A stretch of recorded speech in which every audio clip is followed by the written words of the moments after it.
आश्रव के बारे में बता दिया था। बंधन, बंधातीत शुद्धात्मोपलम्ब भावना चित जीवस्य कर्म प्रदेशैः सह संश्लेषो बंधः। ये बंध की परिभाषा है। जीव का कर्म के प्रदेशों के साथ में जो संश्लेष हो जाता है उसको बंध कहते हैं, है ना। संश्लेष हो जाना मतलब एक तरह से चिपक जाना, श्लेष हो जाना, बंद हो जाना, उसको बंध कहा जाता है। कर्म प्रदेशों के साथ जीव का जुड़ जाना। और वह कौन सा जीव बनता है? तो जो बंधातीत शुद्ध आत्मोपलम्ब भावना चित्त, है ना, जो बंध से रहित शुद्ध आत्मा है, उसके उपलम्ब की भावना से जो छूट गया है, यानी जो शुद्ध आत्म तत्व की भावना से छूट जाता है, वह जीव कर्म प्रदेशों के साथ बंध को प्राप्त होता है। तो बंध अतीत तभी होते हैं जब वह शुद्ध आत्म तत्व को प्राप्त कर लेते हैं। शुद्ध आत्म तत्व के प्राप्ति की भावना से सहित होते हैं। भावना का मतलब अब यहाँ पर वही समझना जो पहले बताया था, भावना, है ना। माने शुद्ध आत्म तत्व की प्राप्ति की अनुभूति को ही यहाँ पर भावना कहा जा रहा है ना। भावना जो पहले आई थी, निर्विकल्प समाधि, शुद्धोपयोग, वही यहाँ पर पर्यायांतर से भावना नाम से जाना जाता है। तो इसलिए एक बार भावना शब्द का अर्थ बता दिया। अब आपको ये समझना कि जो भावना मुक्ति का कारण है वो भावना कौन सी? तो ये अध्यात्म भाषा से द्रव्य की शक्ति रूप जो शुद्ध पारिणामिक भाव के विषय में जो भावना कही गई थी, वही पर्याय नामांतर से शुद्धोपयोग कहलाता है। तो इस तरह से जो शुद्धोपयोग से युक्त हैं, शुद्धात्मोपलम्ब के भावना से सहित हैं, वही बस कर्मबंध से अतीत हैं, रहित हैं। बाकी सब कर्मबंध से सहित हैं। संवर कर्माश्रव निरोध समर्थ स्वसंवित्ति परिणत जीवस्य शुभाशुभ कर्मागमन संवरणम संवरः। अब ये संवर कहलाता है। संवर का मतलब है शुभ अशुभ कर्मों के आगमन का संवरण कर देना। संवरण माने रुक जाना। तो संवर तभी कहलाता है सही रूप में जब शुभ भी रुक जाए और अशुभ कर्मों का भी आगमन का संवरण हो जाए। तो शुभ अशुभ कर्मों के आगमन का संवरण जब होता है तो वह जीव न शुभ कर्मों के रूप में शुभ भाव से युक्त होता है, न अशुभ कर्मों के लिए अशुभ भाव से युक्त होता है। मतलब शुभ अशुभ भाव से ऊपर हो जाता है। तो ऐसा जीव जो होता है वह स्वसंवित्ति परिणत जीवस्य, कौन सा जीव होगा? वो अपने स्व संवेदन में परिणत हुआ जीव होगा, जो कर्म की, भाव की, किसी भी तरह की अन्य कोई भावना न कर रहा हो, केवल अपने स्व संवेदन से ही परिणत हो रहा हो। तो वही जीव कर्माश्रव का निरोध करने में समर्थ होता है। यानी उसी जीव के लिए सभी प्रकार के कर्म रुक जाते हैं जो शुद्धात्म तत्व की भावना से परिणत हो जाता है। ये जो ऊपर लिखा था बंध के लिए, वही संवर के लिए भी जानना, क्योंकि वही स्वसंवित्ति कहलाती है जिसमें वह शुद्ध उपयोग से युक्त हो जाता है या शुद्ध आत्मोपलम्ब की भावना से वह परिणत हो जाता है। तो इस तरह से यह बंद का, संवर का, यह आध्यात्मिक एक विश्लेषण है। निज्जर शुद्धोपयोग भावना सामर्थ्येन नीरसीभूत कर्म पुद्गलानाम एक देश गलनम निर्जरा। ये निर्जरा कहलाती है। एक देश गलन हो जाना, मतलब थोड़ा थोड़ा उसमें से गल जाना, इसका नाम क्या है? निर्जरा।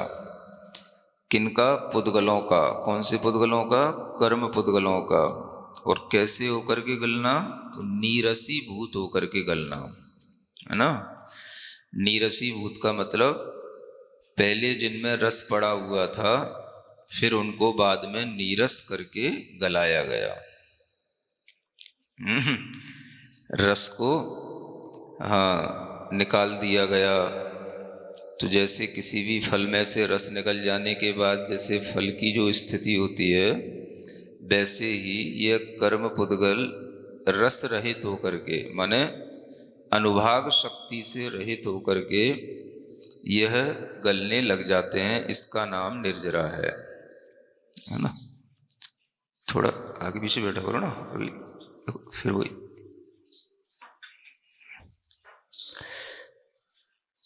शुद्धोपयोग भावना की सामर्थ्य से ऐसा होता है ना।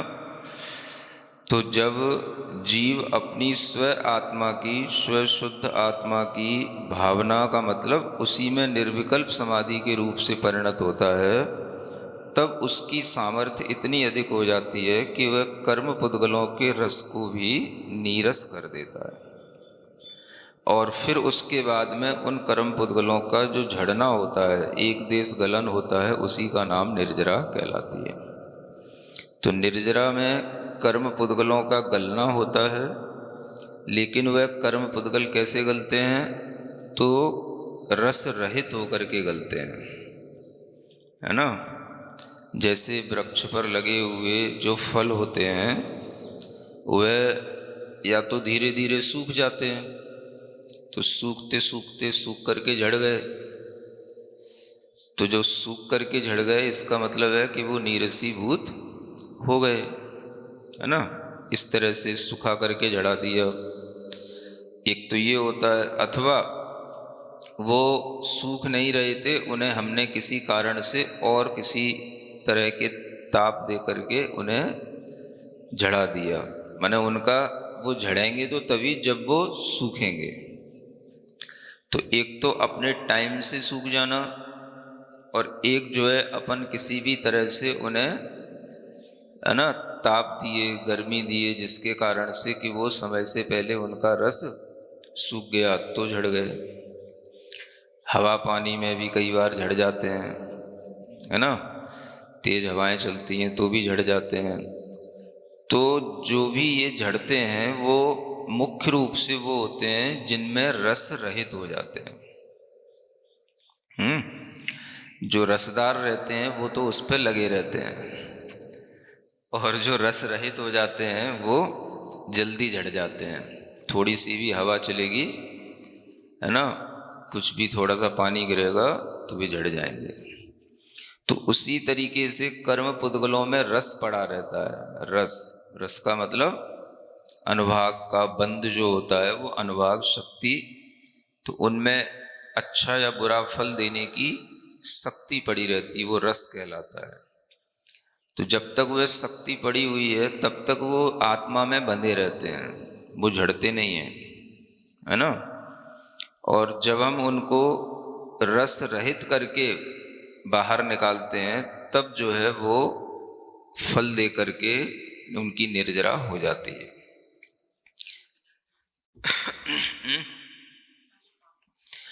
अब वो फल दोनों ही तरह के हैं कि एक तो रस के साथ देना तो फल कहलाता है, और बिना रस के झड़ जाना तो वो फल एक तरह से रहित होकर के ही झड़ जाना है, नीरस होकर के झड़ जाना है।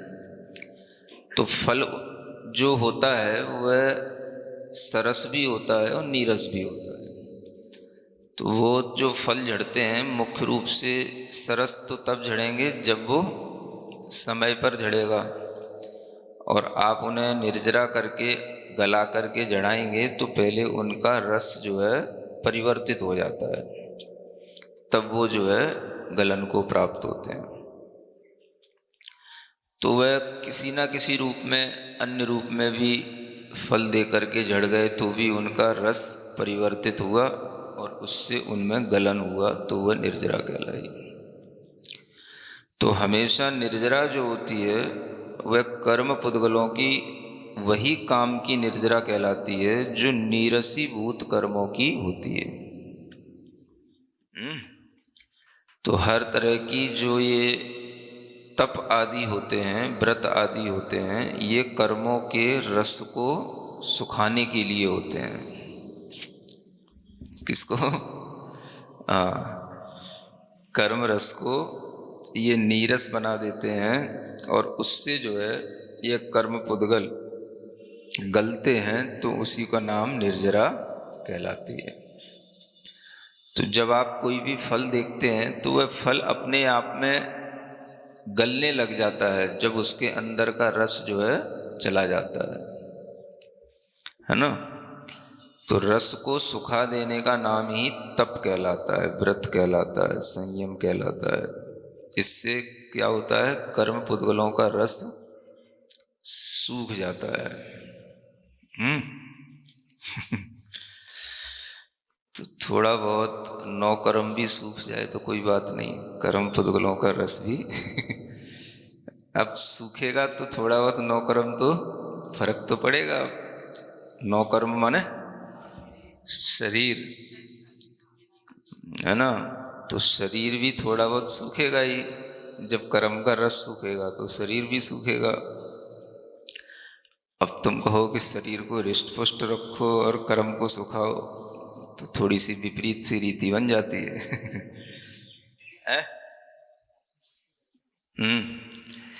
तो थोड़ा थोड़ा सा देख करके करते रहना चाहिए पड़ता है कि एकदम से शरीर भी ना पूरा सूख जाए और कर्म भी एकदम से ना, कर्म तो एकदम से सूखेंगे नहीं, शरीर तो भले ही एकदम से सुखा दो।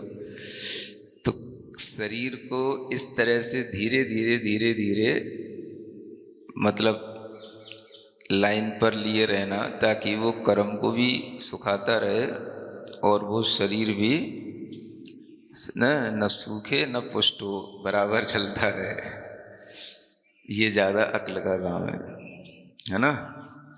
शरीर को न ज़्यादा पुष्ट बनाना न ज़्यादा सुखाना, समभाव से उसको भी बैलेंस में लेकर के चलते हुए कर्म रस को सुखाने की ध्येय बना करके चलना, ये ज़्यादा संयम का काम होता है ना।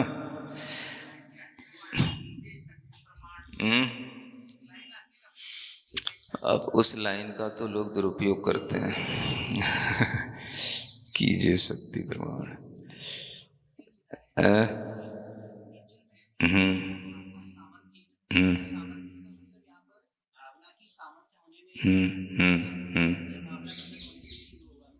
नहीं, उसी के बल से सामर्थ्य माने उसी के बल से, शुद्धोपयोग की भावना के बल से ही कर्म में नीरसपना आने लग जाता है।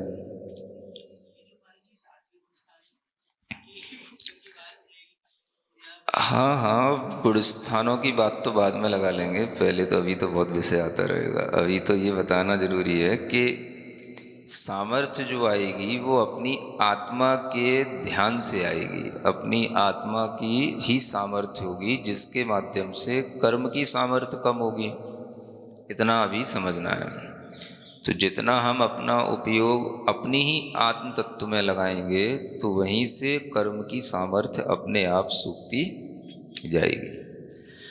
तो उपयोग जब स्वशुद्ध आत्मा की भावना में लगता है तो उससे कर्म में जो रस पड़े हुए हैं वह सूखने लग जाते हैं, बस। इसी को सामर्थ्य कहते हैं। मोक्षो जीव पुद्गल संश्लेष रूप बंधस्य विघटने समर्थ स्वशुद्धात्मोपलब्धि परिणामो मोक्ष इति। अब जीव और पुद्गल का जो संश्लेष रूप बंध हो चुका था, अब उस बंध का जब विघटन होगा, यानी बंध जब टूटेगा, तो उसके तोड़ने में जो समर्थ है वह आत्मा का परिणाम है। जो स्व शुद्ध आत्मा की उपलब्धि हो गई, यही परिणाम उसका उस बंध को विघटन करने में समर्थ हो जाता है। इसी को मोक्ष कहते हैं। तो आत्मा के परिणाम से जब कर्म का विघटन हो जाता है, कर्म आत्मा से हट जाता है पूर्ण रूप से, तो वह मोक्ष कहलाता है। तो वह भी आत्मा का ही परिणाम है। जो स्वशुद्ध आत्मा की उपलब्धि होने पर जो परिणाम उत्पन्न होगा, वह सभी कर्मों को एक साथ आत्मा से जड़ा देता है, उसका नाम है मोक्ष, है ना। तो ये तो लास्ट की बात हो गई। ये तो मोक्ष जब होगा तो वह तो लास्ट की बात हो गई। उससे पहले जो होगी वह निर्जरा होगी। निर्जरा के लिए जो बताया गया है, वो निर्जरा शुद्धोपयोग की भावना की सामर्थ्य से होती है। अब आगे कहते हैं, सपुण्य पावाजे पुण्य पाप सहिता ये तेवी समासेण पवणामो यथा जीवाजी पदार्थो व्याख्यातौ पूर्वम तथा तानपि आश्रवादी पदार्थान समासेण संक्षेपेण प्रभणामो, है ना। जो हमने पहले जीव अजीव पदार्थ व्याख्यान पहले कर दिया है, उन्हीं के माध्यम से अब आश्रवादी पदार्थों को मैं संक्षेप से कहूँगा। वयम माने हाँ, हम। ते च कथम भूता, कैसे हैं वो जो आश्रवादी पदार्थ? जीवा जीव विशेषा, विशेषा इति अस्य को अर्थ पर्यायाः। जीव और अजीव का विशेष कहा, तो विशेष कहने का मतलब क्या हो गया? जीव और अजीव की पर्याय। चैतन्य अशुद्ध परिणाम जीवस्य अचेतन कर्म पुद्गल पर्याय अजीवस्य इति अर्थ। अब ये सब जितने भी आश्रवादी पदार्थ हैं, ये जीव के भी विशेष हैं और अजीव के भी विशेष हैं। माने जीव की भी पर्याय है और अजीव की भी पर्याय है। ये दोनों की मिली जुली पर्याय है ना। तो जब भी ये आश्रव बंध आदि आपके दिमाग में आएंगे, तो इनमें चैतन्य भी परिणाम जुड़ा होगा, है ना। जो जीव का अशुद्ध परिणाम होगा वो इसमें चैतन्य परिणाम कहलाएगा, है ना। आश्रव आदि सभी पदार्थों में चैतन्य भाव भी होगा, है ना। और अचेतन क्या होगा? तो जो कर्म पुद्गलों की पर्याय होंगी वो अचेतन भाव होगा, वो अजीव का विशेष हो गया। और जीव का विशेष क्या हो गया? जो जीव का जो चैतन्य परिणाम है, अशुद्ध परिणाम है, वह जीव का विशेष हो गया। तो दोनों के मिलकर के ये परिणाम बनते हैं, एक के नहीं होते हैं, है ना। केवल आश्रव किसके हैं? तो स्वामी भले ही जीव कहलाएगा, जीव के हैं ऐसा कहने में आएगा, लेकिन आश्रव अपने आप में जीव मात्र नहीं है, है ना। वो चैतन्य मात्र नहीं है, वो चेतन के साथ साथ अचेतन भी है ना। बंध है तो बंध में भी चेतन अचेतन दोनों का मिश्रण है। इस तरह से निर्जरा में भी चेतना अचेतना दोनों का संयोग है, संयोग का वियोग है। इधर संयोग है, उधर संयोग का वियोग है। तो इस तरह से दोनों के संयोग से बनने वाली यह पर्याय है। जैसे पुत्र प्राप्ति होती है तो स्त्री और पुरुष दोनों के संयोग से होती है। अब उस पुत्र को ये नहीं कह सकते कि ये हाँ ये पुरुष का है कि ये स्त्री का है, दोनों का है। उसी तरीके से ये आश्रव बंध आदि जीव और पुद्गल दोनों के संयोग से जानना। तो इसलिए आगे बताया जाएगा, जितने भी आश्रव हैं ये चैतन्य रूप भी हैं और अचेतन रूप भी हैं, है ना। द्रव्य रूप भी हैं, भाव रूप भी हैं। इन सब का व्याख्यान दो तरह से आगे होने वाला है, आश्रव बंध सभी का। अब आगे बताते हैं। एवं अधिकार सूत्र गाथा कथा। चेतना कर्म पुद्गल पर्याय जो है, इसको भी कर्म पुद्गल की अशुद्ध पर्याय जैसा कुछ कहना चाहिए, जैसे जीव की अशुद्ध परिणाम अशुद्ध पर्याय को कहा है। तो पुद्गल की पर्याय अपने आप में जो अशुद्ध ही है। तो कोई भी कर्म हो गए, कर्म के रूप में जो बंध गए वो तो स्कंदी हो गया, वो तो अशुद्धि हो गया, सब अशुद्धि है। कोई एक परमाणु की पर्याय थोड़ी ना है, कर्म पुद्गल की पर्याय है। अब आगे कहते हैं अथ गाथा त्रयेण आश्रव व्याख्यानम क्रियते तत्र आदौ भावाश्रव द्रव्याश्रव स्वरूपम सूचयति। अब तीन गाथाओं के माध्यम से आश्रव का व्याख्यान किया जाएगा। उसमें सबसे पहले भावाश्रव और द्रव्याश्रव का स्वरूप बताया जाता है। आसवदिजेण कम्मम परिणामेण पणो सविण्यो भावासवो जुणुत्तो कम्मा सवणम परो होदि।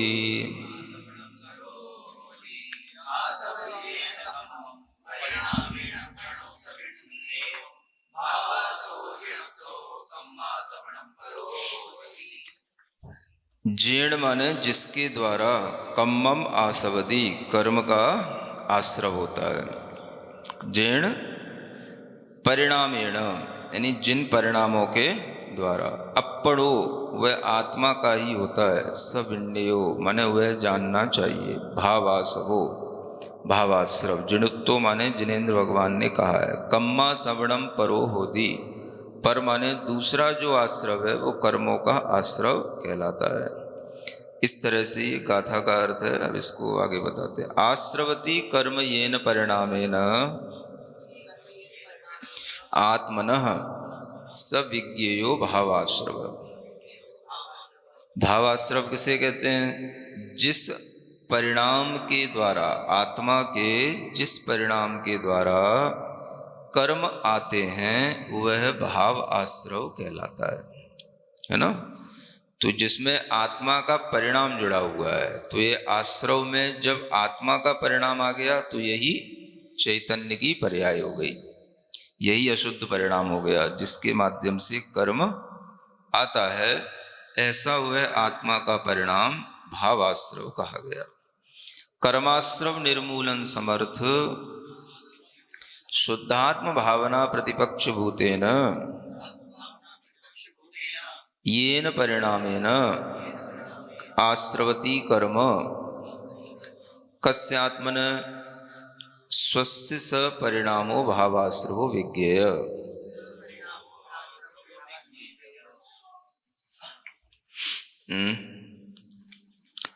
अब भावाश्रव जो बताया गया है वह आत्मनः स्वस्य स परिणाम है, माने स्व आत्मा का ही वह परिणाम है। जिस परिणाम के द्वारा कर्म आता है, तो वो परिणाम कैसा होता है? शुद्धात्मा की भावना के प्रतिपक्ष भूत, माने उससे विपरीत परिणाम होगा। क्योंकि जो शुद्धात्मा की भावना है वो तो कर्म आश्रव को निर्मूल करने में समर्थ है ना।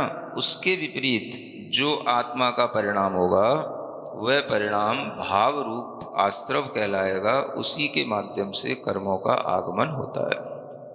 तो जब भाव पक्ष आता है तो भाव पक्ष में जीव का आत्मा का परिणाम ही ग्रहण किया जाता है। समझ आया? दो ही पक्ष हैं, एक द्रव्य पक्ष और एक भाव पक्ष। तो जब भी भाव की बात आएगी तो भाव में जीव का परिणाम लिया जाएगा। वही जीव का परिणाम है ना, अशुद्ध परिणाम है, वही चैतन्य का भाव कहलाता है, वही चैतन्य परिणाम। तो ये भावाश्रव हो गया। सच कथम भूत जड़त्तो जिनेन वीतराग सर्वज्ञ न उक्त। अब ये किसने कहा भाई ऐसा होता है? तो ये बताना पड़ता है ना। ये किसने कहा? तो वीतराग सर्वज्ञ भगवान ने ये बताया है, जिनेन्द्र भगवान ने ये बताया है। तो इस तरह की जब बात आ जाती है तो फिर आपके लिए प्रश्न नहीं रह जाता कि ऐसा होता कि नहीं होता, ये तो कहीं दिखाई देता नहीं। तो ये सब बातें यहीं समाप्त हो जाती हैं। जैसे ही कहा गया कि ये जिनेंद्र भगवान ने कहा है, तो अब आपके दिमाग में कोई प्रश्न फिर पैदा नहीं होता। तो इसलिए इसको इसी तरह से स्वीकारना जैसा जिनेंद्र भगवान ने कहा है। कर्मा श्रवणम परो भवति। दूसरा जो आश्रव है वो कर्म का आश्रवण है। ज्ञानावरणादि द्रव्य कर्मणाम अपि कर्मणाम आश्रवणम आगमनम परः। ये जो ज्ञानावरणादि द्रव्य कर्मों का आना हो रहा है वह पर माने दूसरा यानी द्रव्याश्रव कहलाता है। परिति को अर्थ, पर का मतलब क्या है? भावाश्रवात अन्यो भिन्नो भावाश्रव निमित्तेन तैल मृक्षितानाम धूलि समागम इव द्रव्याश्रवो भवति इति। तो पर का मतलब क्या हुआ? जो भावाश्रव से भिन्न हो गया वो पर हो गया, यानी भावाश्रव की जो विपरीत है वो कहलाता है द्रव्याश्रव। तो भावाश्रव के निमित्त से ही द्रव्याश्रव होता है, ये भी जानना। द्रव्य माने कर्मों का आना, द्रव्य का मतलब हो गया कर्म पुद्गलों का आश्रव। तो जब द्रव्य आश्रव तभी होगा जब पहले भावाश्रव हो। तो ये अपने को एक विशेष जानकारी हो सकती है कि भावाश्रव और द्रव्याश्रव रहते तो साथ साथ हैं, होते साथ साथ हैं, लेकिन उनमें भी द्रव्याश्रव का कारण भावाश्रव होता है। भाव का आश्रव हुए बिना द्रव्य का आश्रव नहीं होगा। अगर आपका भाव राग द्वेषात्मक नहीं होगा तो कर्मों का भी आगमन नहीं होगा। तो इस तरह से भाव पक्ष ही प्रमुख हो जाता है ना। भाव प्रधान धर्म है तो तत्वों में भी भाव प्रधानता घटित हो जाती है। आश्रव तत्व हैं, बंध तत्व हैं। ये आश्रव कर्मों के, बंध कर्मों के तभी होते हैं जब पहले हमारे भावों में आश्रव होता है, बंध का परिणाम आता है। तो ये भावाश्रव के निमित्त से द्रव्याश्रव होता है ना। अब ये निमित्त आ गया, किसके निमित्त से? हाँ, तो बिना निमित्त के कोई काम नहीं होता। आपके अंदर कर्मों का भी निरंतर आगमन हो रहा है, आश्रव हो रहा है, तो वो निरंतर वह भाव आश्रव चल रहा है, तब हो रहा है। समझ आता है? जो मिथ्या दृष्टि जीव होते हैं तो उनके अंदर मिथ्यात्व का निरंतर भाव बना रहता है, इसलिए उनको मिथ्यात्व का निरंतर कर्म आश्रव होता रहता है, निरंतर कर्म का फिर बंध होता रहता है। तो मिथ्यात्व का बंध आश्रव मिथ्या दृष्टि जीवों को निरंतर हो रहा है। क्यों हो रहा है? क्योंकि उनका भाव निरंतर बना हुआ है। समझ आ रहा है? तो भाव ही कर्म का आश्रव का मुख्य निमित्त है, इसलिए भाव प्रधान धर्म है। अब आपको कर्म का आश्रव करना है कि नहीं करना है, ये आपके भाव पर निर्भर करेगा। तो इसलिए ये लिखा हुआ भाव आश्रव निमित्तेन। गाथा में भी पहले भाव आश्रव बताया गया है ना। दव्वाश्रव हवो अन्य, तो वो बाद में बताया गया। तो भावाश्रव से ही द्रव्याश्रव होता है, ये विशेष रूप से ध्यान रखने वाली बात है। तो निमित्त तो भीतर भी काम करते रहते हैं, बाहर की बातें तो छोड़ो, भीतर भी सूक्ष्म रूप से भी भावों में निमित्त काम करते रहते हैं। उन्हीं भाव के निमित्त से कर्मों का आश्रव बंद होता है। तो निमित्त से तो आप दूर दूर तक कहीं बच ही नहीं सकते। समझ आ रहा है कि हम बाहरी निमित्तों से भी नहीं बच सकते, और भीतर हमारे जो निमित्त बैठे हैं भावाश्रव, इनसे तो हम कभी बच ही नहीं सकते। तो निमित्त के बिना तो कभी कोई काम होता ही नहीं, न भीतर न बाहर, है ना। इसलिए निमित्त की बुराई कभी भी नहीं करनी चाहिए। यथार्थ समझना चाहिए कि बिना निमित्त के तो कोई कार्य दुनिया का कभी होता ही नहीं है। तो ये कहना कि अपने आप जब उपादान योग्य हो जाता है, निमित्त मिल जाता है, यह एकांत कथन कहलाता है ना। उपादान आपका योग्य कितना ही होगा, लेकिन अगर आप संसार में मिथ्यात्व, असंयम आदि भावों के साथ जुड़े हुए हैं तो आपका उपादान हमेशा निमित्त के माध्यम से कर्मों का आश्रव करता रहेगा। तो निमित्त के कारण से ही अनादिकाल से कर्म बंध के साथ जुड़ा हुआ है जीव। समझ आ रहा है? अब किसी जीव को मिथ्यात्व का अनादिकाल से बंध होता आ रहा है, असंयम परिणाम का अनादिकाल से बंद होता आ रहा है, तो किसके कारण से होता आ रहा है? उसके अपने उन्हीं भाव आश्रव के कारण से ही तो होता आ रहा है। तो वह जो भाव है वही उसका निमित्त है। तो मिथ्यात्व कर्म का उदय और मिथ्यात्व कर्म के उदय में मिथ्यात्व का भाव होना, ये मिथ्यात्व के निमित्त से उस कर्म को पुनः बांधने की प्रक्रिया बनी रहती है। तो इसलिए मिथ्यात्व के निमित्त से ही जीव अनादिकाल से मिथ्या दृष्टि बना हुआ है। क्या समझ आ रहा है?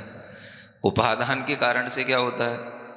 अब आपका उपादान कभी भी सशक्त तब होगा जब आप उस निमित्त से अपने आप को बचा पाएंगे।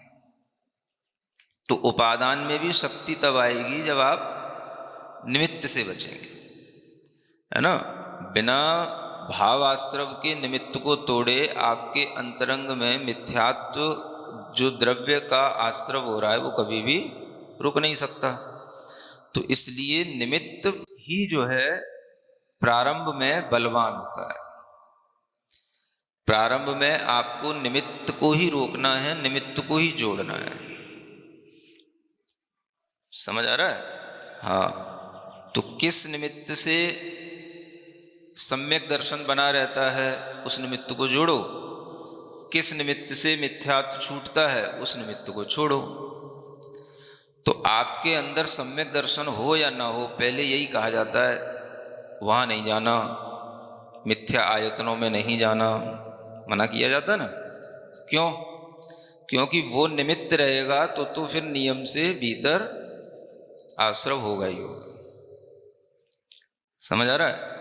अब आप बाहरी निमित्त से बचने के बाद ही कभी भीतर के उस निमित्त से बच पाएंगे, लेकिन अगर आप बाहरी निमित्त से जुड़े हुए हैं तो भीतर का निमित्त तो फिर आपका निरंतर बढ़ा ही रहेगा, बढ़ता ही जाएगा, बना ही रहेगा। तो इसलिए पहले आपको बाहरी निमित्तों से रोका जाता है, मिथ्या आयतनों में नहीं जाना, क्योंकि उससे आपका मिथ्यात्व का बंध निरंतर होता रहेगा। अब कोई सम्यक तो आयतन में जा रहा है, सही आयतन में जा रहा है, जन आयतन में जा रहा है, तो क्या उसके मिथ्यात्व का बंध रुक गया? अब रुक गया या नहीं रुक गया ये अलग बात है, लेकिन जब भी रुकेगा तो यहीं पे आके भाव बनेगा, इसी कारण से रुकेगा। और वहां जब तक रहेगा तब तक तो उसका इंटरेस्ट उसमें जुड़ा रहेगा, तो नियम से मिथ्यात्व का बंध होगा। तो पहले क्या करना? नियम जिससे बना हुआ है उस नियम को पहले तोड़ना, उससे बचना। तो जब उससे बचेगा तब कहीं जाकर उसके भीतर भी कुछ परिवर्तन का समय कभी आएगा। और जो बाहर के निमित्तों से ही अभी नहीं हट पा रहा है तो उसके लिए भीतर का निमित्त हटना तो बहुत कठिन काम हो जाता है। समझते हैं? तो इसलिए शुरुआत से ही कुछ ऐसी चीजें सामने रखी रहती हैं कुल परंपरा से कि वो आपको बड़े बड़े आश्रवों से बचाने में निमित्त बन जाती है ना। सबसे बड़ा अनादिकाल से मिथ्यात्व का जो निमित्त बना हुआ है, मिथ्यात्व के परिणाम बने रहते हैं, तो वह तब और ज्यादा बने रहते हैं जब व्यक्ति मिथ्या आयतनों से जुड़ा रहता है। और उससे जब छूट जाता है तो कम से कम उसका इंटरेस्ट इतना तो आ गया कि भाई हमें जनायतन से मतलब है, इसी में इंटरेस्ट आ रहा है, तो उसका वह इंटरेस्ट भी उसके भावों में परिवर्तन लाता है। उसके बिना कभी भी उसके भीतर का मिथ्यात्व छूटेगा नहीं। तो बाहर से भी मिथ्यात्व के निमित्त को छोड़ना अपने आप में एक बड़ा अभ्यास है। अब ये अभ्यास आपका 2-4 जन्म तक चलेगा, तब कुछ भीतर से वो मिथ्यात्व का भाव फिर आपका जो इंटरेस्ट है वो तब छूट जाएगा। तो 2-4 जन्म भी ज़्यादा क्यों समझते हो? जब अनादिकाल से अनंत जन्मों में मिथ्यात्व का वृद्धि किया है, उसको बढ़ाया है, तो 2-4 जन्म अगर उसको घटाने में लग भी जाएं तो कोई ज़्यादा नहीं है ना। इसलिए जो है ये संस्कार भी बने रह जाते हैं कि मिथ्या आयतन में नहीं जाना। तो जिसके एकाध जन्म के संस्कार होते हैं तो वो अगले जन्म से अपने आप उन चीज़ों से बचा रह जाता है, नहीं वहाँ नहीं जाना, जाना तो कहाँ, सम्यक आयतन में जाना है ना। तो इस तरीके का यह अभ्यास भी मिथ्यात्व से बचाने के लिए होता है। तो देखने में क्या दिक्कत है? अब देखते देखते देखते देखते फिर वो रुचि पैदा नहीं हो जाए। तो देखने को तो सब दिखता ही है, अपनी छत पे खड़े हो जाओगे तो सब दिखाई देता है, मिथ्या भी दिखाई देता है, सम्यक भी दिखाई देता है, देखने में क्या है ना। सुनाई भी सब दिखाई देता है, सुनाई भी सब पड़ता है, मिथ्या भी सुनाई पड़ता है, सम्यक भी सुनाई पड़ता है, नहीं सुनाई पड़ता? सुबह 5 बजे से आवाज़ें आने लग जाती हैं तो देखने सुनने से क्या बच पाओगे? वो तो आपके इंटरेस्ट की चीज़ है कि आप उसमें क्या सोच रहे हो, है ना, क्या आपके लिए श्रद्धा का विषय बन रहा है, वो आप उसके उससे मतलब है। देखने जानने से तो क्या बच पाओगे? दुनिया है, सब कुछ देखना है, सब कुछ सुनना है सब कुछ जानना है। तो इसलिए जो हम देख कर के भी, सुन कर के भी, जान कर के भी उससे जब हटने का श्रद्धान कर लेते हैं और उसमें हमें कोई इंटरेस्ट नहीं आता है, तो यही भीतर का भावात्मक हमारे अंदर एक आश्रव रोकने का ये भी एक बहुत बड़ा कारण बन जाता है। समझ आता है? जब आपसे कोई मिथ्या भाव की बात की जाए तो फिर आपका मन एकदम से तैयार नहीं होगा, क्योंकि अब आपके अंदर संस्कार आ गया तो, है ना। और जब संस्कार नहीं आता तब तक कोई बराबर सा सब लगता है भाई, संसार में सबके साथ रहना है, सब करना है, तो सब में इंटरेस्ट रखता है वो समझ रहे हो? तो आश्रव को समझने का यह परिणाम होता है। अब इतनी अच्छी बात कही, तैल मृक्षिता नाम धूलि समागम है एवं। देखिए, है ना, किसी भी दीवार पर धूलि का समागम तब होगा जब उस दीवार में तेल चिपका हुआ हो, तेल से पुती हुई दीवार हो। अब चाहे दीवार हो, चाहे आपका शरीर हो, चाहे मुंह हो, तेल लगा के आओगे बालों में तो धूल तो चिपकेगी तो धूल किससे चिपकती है? सूखी दीवार पर धूल इतनी नहीं चिपकती जितनी तेल वाली दीवार पर धूल चिपकती है। आप किसी दीवार पर तेल का, है ना, ब्रश कर दो और फिर शाम को देखो उस पर कितनी धूल लगी है तो उसी तरीके से आपके अपनी ही आत्मा में भी भावाश्रव के निमित्त से जितना आपके अंदर भावों का, है ना, राग द्वेष आदि भावों का, मिथ्यात्व आदि भावों का जितना आपके अंदर आश्रव होगा, उसी के अनुसार द्रव्य कर्मों का भी आश्रव होगा, ये सिद्ध किया गया है। तो जितनी आपके अंदर चिकनाहट कम होगी उतना ही कर्म भी अपने आप उस पर चिपकेगा नहीं। समझ रहे हो? तो भावाश्रव के निमित्त से द्रव्याश्रव होता है। इसलिए मिथ्यात्व के भाव से बचना, है ना, असंयम के भाव से बचना, राग आदि विषयों में होते हैं उस भाव से बचना, तो ये भावाश्रव नहीं होगा तो द्रव्याश्रव अपने आप रुक जाएगा। चिकनाई मुख्य कारण है धूली चिपकने का। तो हम कहते हैं कि आत्मा में कर्म का बंध हो रहा है, हो गया है, तो आत्मा में कर्म का बंध भी धूली की तरह ही है। कर्म भी क्या है? धूली की तरह है। धूली की तरह आत्मा में कर्म चिपकते हैं, लेकिन मुख्य कारण क्या है? जितनी आत्मा में चिकनाई होगी उतनी के अनुसार। तो चिकनाइयाँ क्या होती हैं वो आगे की गाथा में बताई जाएगी, कितने प्रकार की चिकनाई हैं आपकी आत्मा में, है ना। हाँ, तो इसलिए ध्यान रखो कि तेल जो चिपका हुआ है या तेल जो लगा हुआ है वो तेल ही कर्म बंध का कारण है ना। जितना आपके शर्ट पर, मुख पर तेल लगा हुआ है ना, शर्ट पर भी कपड़ों पर भी अगर तेल चिपक जाए तो फिर उस पर धूली सुबह से देखो शाम तक तो अपने आप चिपकती चली जाएगी, सब मिट्टी गंदगी सब उसके ऊपर लगती चली जाएगी।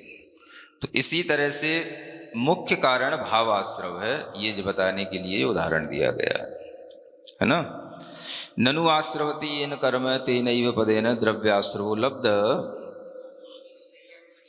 अब यहाँ कोई प्रश्न करता है कि जिससे कर्म का आश्रव होता है उसी से ही द्रव्य का आश्रव भी हो जाता है। पुनरपि कर्म आश्रवणम परो भवति इति द्रव्याश्रव व्याख्यानम किमर्थम इति।